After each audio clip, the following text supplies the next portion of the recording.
안녕하세요. 결혼한 지 3년이 조금 넘은 30대 초반의 여성입니다. 나이만 많지 속은 밴댕이 소갈딱지인 남편하고 갈라섰습니다. 이 갑갑한 마음을 누구한테라도 털어놓고 싶은데 그러자니 제 얼굴에 침 뱉는 것 같아서 이렇게 익명의 힘을 빌려 사연을 적게 되었네요. 남편과 저는 8살 차이로 둘 다 평범한 직장인입니다. 저에게는 첫 직장이었던 이전 근무지에서 남편을 처음 만났어요. 지금은 제가 이직을 해서 서로 다른 회사에 다니고 있고요. 회사 규모가 작다 보니 같은 팀이 아니어도 남편과 마주칠 일이 많았습니다. 신입이기도 했고 워낙에 남자 직원이 많은 회사라 행동 하나하나가 신경 쓰이고 조심스러웠어요. 그런 와중에 저보다 나이도 한참 많은 남편이 속된 말로 들이대니 어색하고 불편하더군요. 그래서 일부러 거리를 두고 지냈습니다. 하지만 제가 그러던지 말던지 남편은 저에게 첫눈에 반했다며 1년 가까이 정말 끈질기게 들이대더라고요. 그리고 또 왜 그런 말 있잖아요. 여자는 자기가 좋아하는 남자보다 자기를 좋아해주는 남자를 만나야 행복하다고요. 꼭 그 말 때문은 아니지만 얼마나 내가 좋으면 저럴까. 그런 생각도 들고 정신 차려보니 연인 사이가 되어 있더라고요. 이렇게 말해봤자 제가 제 입으로 저는 바보입니다 하는 거나 다름없지만 주변 사람들의 분위기도 한몫했어요. 주변에서들 자꾸 부추기고 소위 밀어준다고 하나요? 그렇다 보니 자연스레 저에게 다가오는 사람도 없고 어쩌다 회사 밖에서 소개팅한 이야기라도 들려오면 절 다시 봤다며 눈치 주는 사람들도 있었고 그럴 때면 내가 이상한 사람인가 싶을 정도였네요. 근데 웃긴 건 뭔 줄 아세요? 아이러니하게도 그럴 때마다 저를 대변해주고 감싸주던 게 제 남편입니다. 저를 죽어라 쫓아다니던 사람이 저를 지켜주더라고요. 지금 생각해보면 자기들끼리 짜고 그랬나 싶기도 합니다. 제가 누구 때문에 그 수모를 겪었는데 정작 자기가 백마탄 왕자 마냥 행세를 한 거잖아요. 아무튼 그렇게 사귀게 되고 반년이 지나갈 무렵 아는 선배의 소개로 원래 다니던 회사와는 비교하기도 민망한 훨씬 괜찮은 환경의 회사로 이직할 기회가 생겼습니다. 선배 추천으로 서류 지원은 건너뛰고 온라인으로 면접이 이루어졌지요. 여담이지만 면접을 오전 11시에 봤었는데 오후 4시에 전화가 걸려왔습니다. 연봉은 대략 얼마나 예상하고 있냐고 묻더라고요. 저는 미친 척 8천을 불러봤습니다. 그러자 상대 쪽에서 맞춰주겠다며 계약하자고 하더군요. 참고로 제가 받던 연봉이 5천 조금 넘었었는데 회사 대 회사로 비교하면 파격적인 대우였지요. 그 소식을 듣게 된 남편은 저더러 너무 돈만 쫓아도 좋을 게 없다면서 한 직장에서 10년 정도는 근무를 해야 뭐가 됐든 제대로 배울 수 있지 않겠냐며 저를 붙잡아 두려고 했습니다. 하지만 제 생각은 달랐어요. 공부를 열심히 한 학생은 장학금으로 그 노력을 보상받는 거고 일을 열심히 하는 직장인은 높은 연봉으로 인정받는 거 아닌가요? 아무튼 남편의 잔소리에도 불구하고 결국 제 뜻대로 이직을 했네요. 솔직히 사내 커플이라는 것만으로도 매사 불편하기도 했고 앞으로 승진 가능성에서 여러모로 불리할 것 같았고 아무튼 이직은 여러모로 저에겐 후회 없는 선택이었습니다. 이후로 남편은 걸핏하면 결혼하자는 소리를 해대기 시작했어요. 사실 연애 시작할 때부터 분명히 남편에게 저는 32이나 33쯤 되면 결혼하고 싶다고 몇 번을 이야기했거든요. 그렇기에 남편이 제 뜻을 확실히 이해하고 있을 거라 생각했는데 남편이 한다는 소리가 어차피 결혼할 사이인데 못하러 시간을 끄냐입니다. 순리대로 하자대요. 본인이 나이가 있으니까 이세다 뭐다 생각하면 빨리 안정적인 가정을 꾸리고 싶을 수도 있겠다 싶었어요. 그렇게 양가 어른들께 인사를 드리고 결혼을 약속하게 되었습니다. 결혼 이야기가 오가니 자연스레 서로 가진 게 얼마이고 얼마나 지원받을 수 있을지 등 현실적인 이야기가 오가기 시작했어요. 제가 남편과 같은 회사를 잠깐 다니긴 했지만 남편의 연봉이라던가 그런 자세한 정보는 솔직히 모르고 있었습니다. 다만 데이트를 할 때면 제가 내겠다고 해도 굳이 자기가 내겠다며 우겨대는 걸 보고 여유가 좀 있나? 그런 생각을 했던 건 사실이에요. 그렇다고 해서 저희가 분위기 좋은 곳만 골라다니며 비싼 데이트를 했던 건 아니지만요. 남편의 연봉은 약간 빠지는 7천이었고 모아둔 돈은 9천 정도 있다고 했습니다. 시댁에서도 1억을 보태주신다 했고요. 반면 저는 남편보다 8살이나 어렸고 그만큼 직장생활 시작도 느렸기에 제가 모아둔 돈은 5천 남짓이었습니다. 그리고 친정에서 8천을 보태주시겠다 하더라고요. 남편이 이에 대해 불만이 있었다는 건 결혼 준비를 하는 동안에는 조금도 눈치채지 못했었습니다.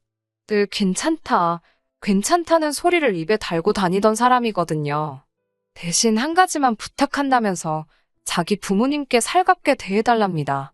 딸이 없으신 분들이니까 저만 잘하면 간이고 쓸개고 빼어주실 거라면서요. 덧붙이기를 1억이나 해주는 시댁이 흔하지 않다면서요. 아무래도 자기는 1억 9천을 해오고 저는 1억 3천을 해가는 상황이었으니까 생색을 내고 싶었던 모양이에요. 생색이라고 표현하긴 했지만 정말 감사하게 생각했습니다.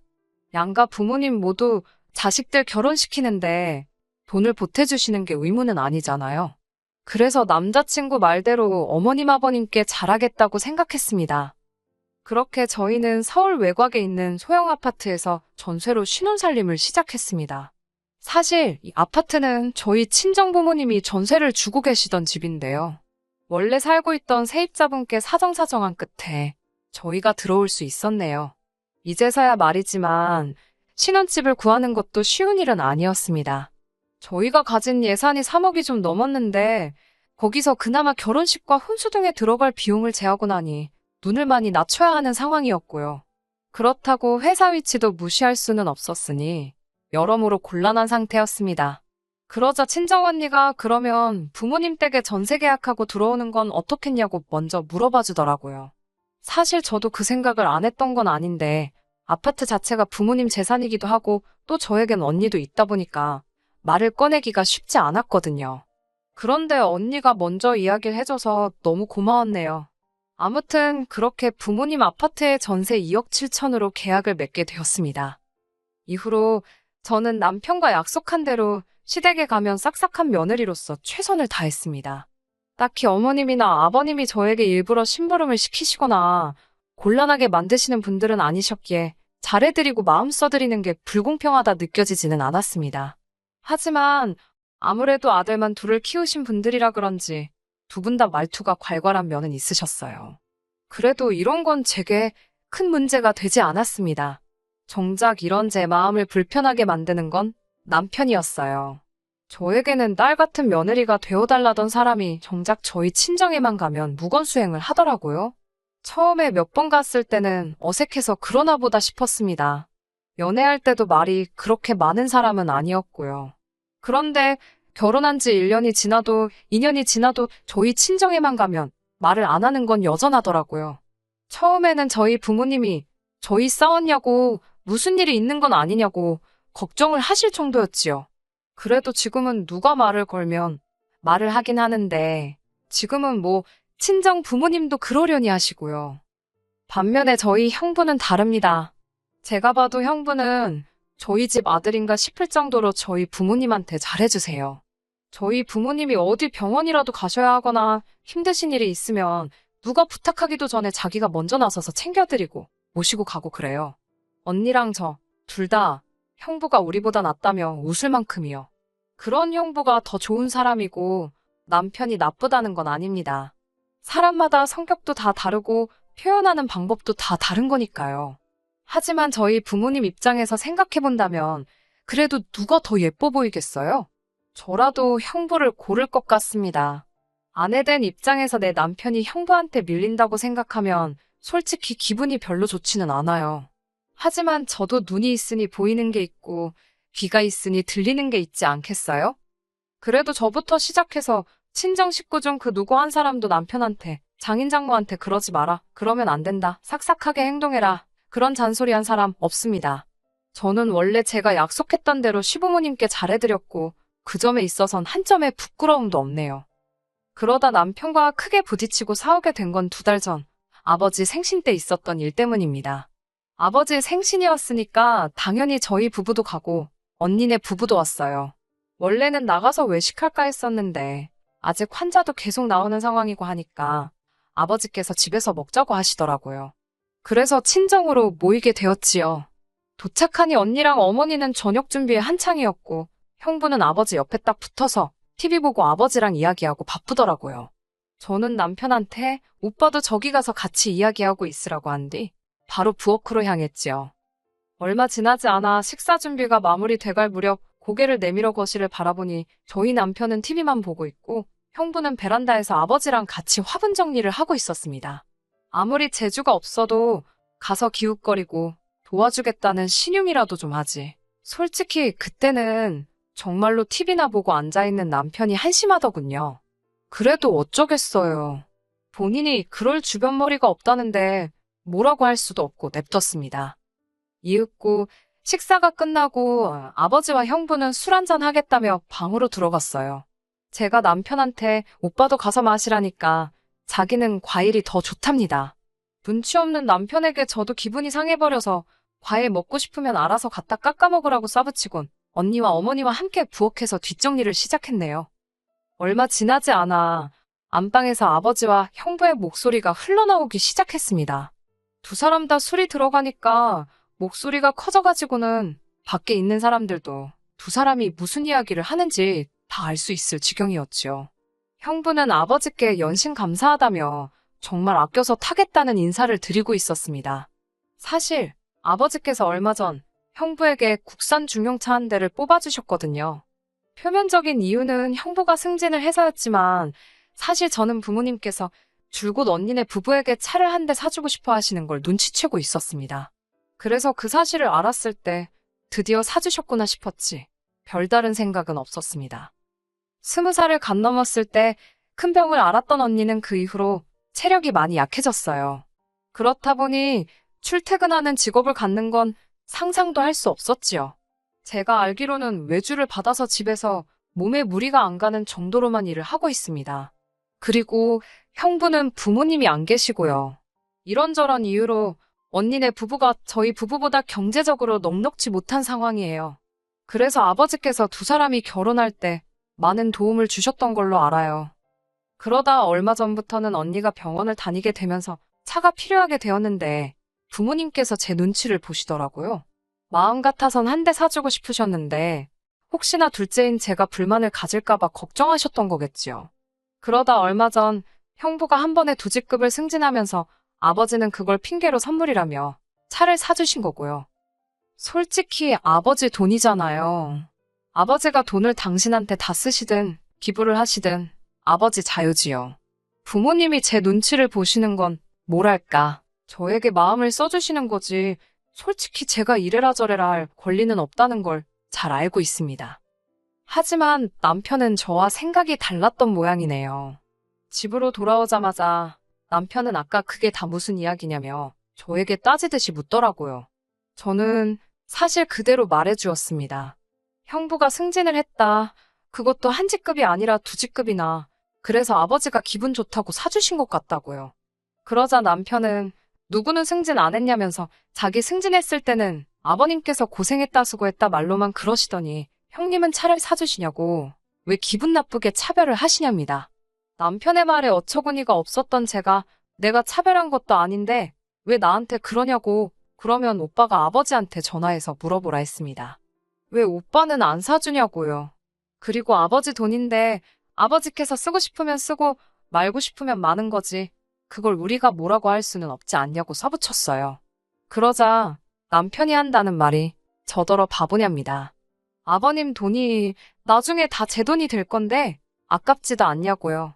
그러다 언니 부부한테 다 퍼주시면 어쩌려고 그러냐면서 그리고 나이 먹을 만큼 먹으신 장인어른이 사위들 가지고 장난치시는 것도 아니고 너무 치졸하시다나요? 그러면서 저더러 제 밥그릇을 잘 챙기라대요. 어이가 없어서 제가 남편에게 말 조심하라고 장인어른한테 말을 그따위로 하냐고 했어요. 그리고 당신이 평소에 우리 아버지한테 싹싹하게 했어보라고. 내가 시댁에서 하는 거 반만 했어도 우리 아버지가 당신한테도 진작에 차 한 대 뽑아주시고도 남았다 그랬습니다. 친정만 가면 퉁한 표정으로 입만 대빨 내밀고 있으면서 우리 아버지가 형부한테 차 사줬다니까 그건 세미나냐고 써붙였지요. 그러자 형님은 자기 친부모가 없으니까 저희 친정에 잘하는 거랍니다. 그러면서 알랑방구나 끼는 형님보다 묵묵히 열심히 사는 자기가 훨씬 낫지 않냐는 억지를 쓰더군요. 덧붙여 한다는 소리는 더 가관이었습니다. 자기는 결혼할 때 2억이나 가지고 왔다고 으스대는 거예요.